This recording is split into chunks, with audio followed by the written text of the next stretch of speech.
நீதித்துறையில் ஊழல் என்ற பெயரில் பாடத்திட்டத்தை கொண்டு வந்ததற்காக உச்சநீதிமன்றத்தில் மத்திய அரசு நிபந்தனையற்ற மன்னிப்பு கோரியுள்ளது. அந்த விவகாரம் என்ன என்பதை இந்த தொகுப்பில் பார்க்கலாம்.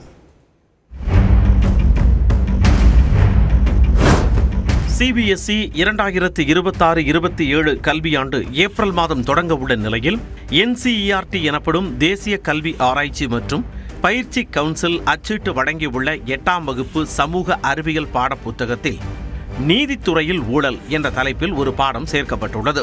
இந்த பாடம் நீதிபதிகளை அவமதிக்கும் வகையில் இருப்பதாக சர்ச்சை எழுந்த நிலையில் மூத்த வழக்கறிஞர்கள் கபில் சிபல், அபிஷேக் மனு சிங்வி ஆகியோர் குறிப்பிட்ட பாடம் குறித்து தலைமை நீதிபதி சூரியகாந்த் தலைமையிலான அமர்வின் கவனத்திற்கு கொண்டு வந்தனர். நீதித்துறையில் ஊழல் இருப்பதாக பாடப்புத்தகத்தில் கூறப்பட்டுள்ள தகவல்கள் ஒருதலை பட்சமாக இருப்பதாக அவர்கள் வாதிட்டனர். இதனைத் தொடர்ந்து உச்சநீதிமன்றம் இந்த விவகாரத்தை தானாக முன்வந்து விசாரணைக்கு எடுத்துக்கொண்டது. இந்த விவகாரம் குறித்து கடுமையான அதிருப்தி தெரிவித்த தலைமை நீதிபதி சூரியகாந்த் தலைமையிலான அமர்வு, யாரும் நீதித்துறையை அவமதிக்க அனுமதிக்க மாட்டோம், சட்டம் தன் கடமையை செய்யும் என்று மிக கடுமையாக தெரிவித்தது. பள்ளி மாணவர்கள் மத்தியில் நீதித்துறையை பற்றி தவறான பிம்பத்தை உருவாக்குவது திட்டமிடப்பட்ட நடவடிக்கை என்று நீதிபதிகள் விமர்சித்தனர்.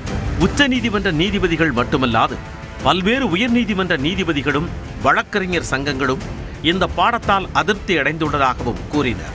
இந்த சர்ச்சைக்குரிய பாடத்தை எழுதியவர்கள் யார், எதன் அடிப்படையில் இந்த பகுதிகள் சேர்க்கப்பட்டன என்பது குறித்து விளக்கம் அளிக்குமாறு மத்திய அரசுக்கும் NCERT அமைப்புக்கும் நோட்டீஸ் அனுப்ப நீதிமன்றம் உத்தரவிட்டது.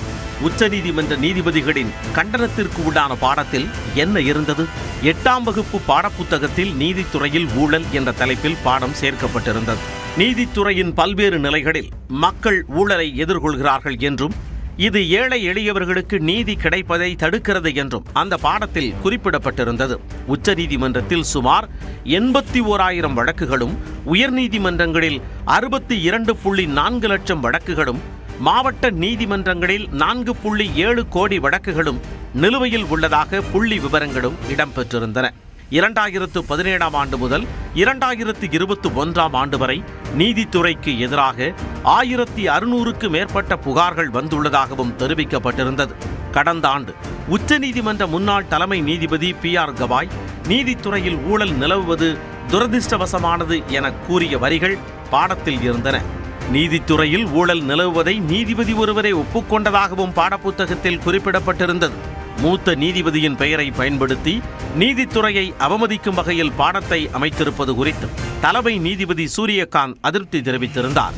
இப்படி கடுமையான சர்ச்சைகளும் விமர்சனங்களும் எழுந்த நிலையில் ஏற்கனவே சந்தைக்கு அனுப்பப்பட்ட மற்றும் விற்பனையாளர்களிடம் உள்ள புத்தகங்களை விற்பனை செய்ய வேண்டாம் என NCERT அறிவுறுத்தியுள்ளது. நீதிபதி PR கவாயின் சர்ச்சைக்குரிய மேற்கோளை நீக்கிவிட்டு புதிய பக்கங்களை இணைக்கும் பணி மேற்கொள்ளப்படும் என கூறப்படுகிறது. இந்த திருத்தங்கள் முடிந்த பிறகே புத்தகங்கள் மீண்டும் விற்பனைக்கு வரும். NCERT இணையதளத்தில் உள்ள அந்த புத்தகத்தின் PDF பதிப்பும் தற்காலிகமாக நீக்கப்பட்டு திருத்தப்பட்ட பதிப்பை பதிவேற்றும் பணி நடைபெறுகிறது.